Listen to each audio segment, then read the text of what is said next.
We've been joined by Senator Cardin, who has, as some of you will recall, he's decided he does not want to be a United States Senator for the next 100 years. And he's gone, but we're stuck with him for the next, I think, 20 months. I think I might have to 21. defend myself here. And Let me tell you, I enjoy serving on almost all the committees I serve on. I'm not sure this one, Ben has the misfortune of having to sit next to me on not one committee but two, Right. and we've been, and also to be like right alongside our border. We share borders from north of our state all the way down to Ocean City, and but it's a joy. And he and his wife Myrna come to our state from time to time. We have just great affection for them. So we look forward to working you really hard for the next the 20 months, and we're going to get one hell of a lot done. We already have. Well, Mr. Chairman, first, it's a pleasure to serve on this committee. It's one of the great committees in the United States Senate. We work together, and I appreciate that very much. I started working with the Army Corps in 1967, my first year in the Maryland General Assembly. So go back a few years on some of these issues and started working on the Chesapeake Bay back with Governor Hughes, really, when he became governor, the Chesapeake Bay program. So it's been a long run in regards to the partnership. And General Spelman, I want you to know that our district, Colonel Pinchason's doing a fabulous job. The communication is excellent. I'm glad you got more resources on the regulatory front. It was needed. There's no question about that. But the relationship and the transparency has been outstanding, so just really wanted you to know that. Secretary Connor, thank you for your attention, particularly on our Mid-Bay project. I mention that because Poplar Island was really a game changer in regards to using beneficial use of materials from dredging to do environmental restoration, and it provided a friendly place for us to be able to keep our channels open for commerce, which was always a controversial issue in Maryland politics, but no longer is it a controversial issue. As a result, we now have Mid-Bay, and thank you again for your personal attention. We had a little challenge to make sure we got the construction dollars that there. We were initiating it, then the administration came in, the Army Corps came in, and we appreciate the funds that are there.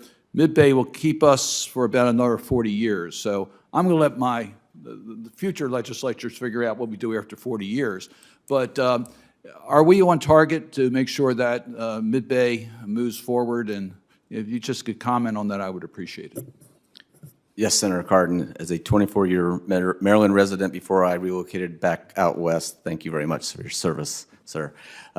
With respect to Mid-Bay, we are on target right now to move forward. We have initiated the project itself. We are good through FY 2024 with the $84 million provided under the bipartisan infrastructure law and then the $5 million in additional appropriations. But I do think we will be looking at the need for resources in 2025. This is a very significantly sized project, but as you pointed out, win, win, win, win, I think is how I referred to it, between the long-term certainty for the harbor and the economic activity that supports, the restoration of the islands and the habitat and aquatic ecosystems and the coastal wetlands that it will provide, the benefits overall with respect to sequestering carbon when we restore those coastal wetlands, as well as the protection of the Maryland coast when we rebuild these barrier islands. So this is a really important project. It's a demonstration of what we can do with valuable material instead of just putting it in placement areas. So I appreciate Maryland's leadership in developing the program so that we could be a partner in this.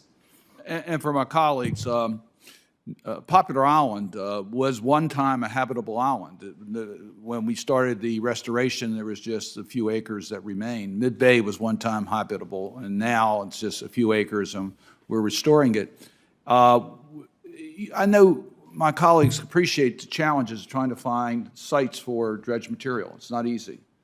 And Poplar Island's located in a basically mid-shore of the eastern shore of Maryland, which is accepted it, not only accepted it, brags about the fact of what's there. It's going to become a real magnet for the economy of the region because it's attracting wildlife and it is a plus for the community. So we've been able to really make this a win-win situation, and it couldn't have been done without your support. So thank you, Mr. Secretary. Appreciate that very much.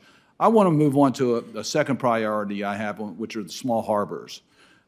They can't compete with the large Army Corps projects on the economic benefits, but they're critically important to the local economy.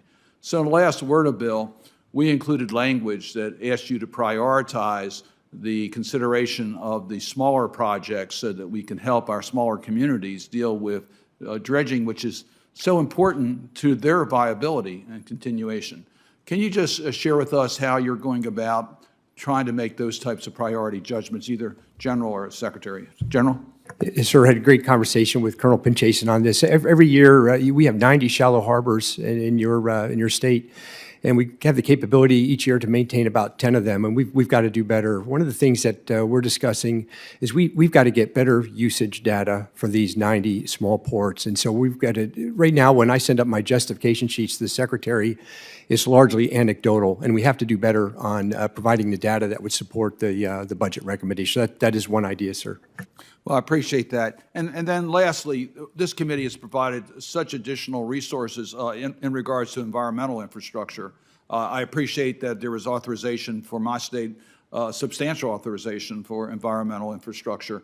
I know that's going to require funding moving forward, but it also requires technical capacity to take advantage of this. So I would just ask you how you are prioritizing being able to analyze the opportunities that are there with the matching with the funding made available by the Congress. Can't think of any more of an oversubscribed program than environmental infrastructure at this point in time. I think in this last WRDA bill, there was $4.2 billion in authorizations in environmental infrastructure, and we recognize the value it has to many communities. I think that $4.2 billion was over double what had previously been authorized over 2 decades at least. So, journey of 1,000 miles begins with a few steps. We have the first budget request for environmental infrastructure. Yes, it's modest, but I think it's a turning point to recognize how valuable this program is given all the array of challenges. We are another provider of services that can address a lot of communities' needs, whether it be water supply, wastewater, all the smaller projects. So we are looking at how we can advance our support in conjunction with the very significant funding provided by Congress. I think this is going to be a work in progress, Senator. Thank you. Thank you, Mr. Chairman. Do I understand from your announcement this last week that you were first elected to the state legislature 58 years ago? Is that correct? At the age of 12? Yes. Yeah. 1966. No, it was your wife was 12. You can do the arithmetic. I'll let everybody know. Your arithmetic might be a little, it might be a little bit, it's been about almost 57 years, but it'll be 58 by the time I complete this term. That's amazing. It's been an interesting run. I ran when I was in the state, ran when I was a law student at the University of Maryland. They thought it would hurt my class standing, but I got on the committee that had the budget of the University of Maryland School of Law and did very well in law school. In adversity lies opportunity. Well, it's we're happy for you, sad for us, but we look forward to make the next 20 months count very much.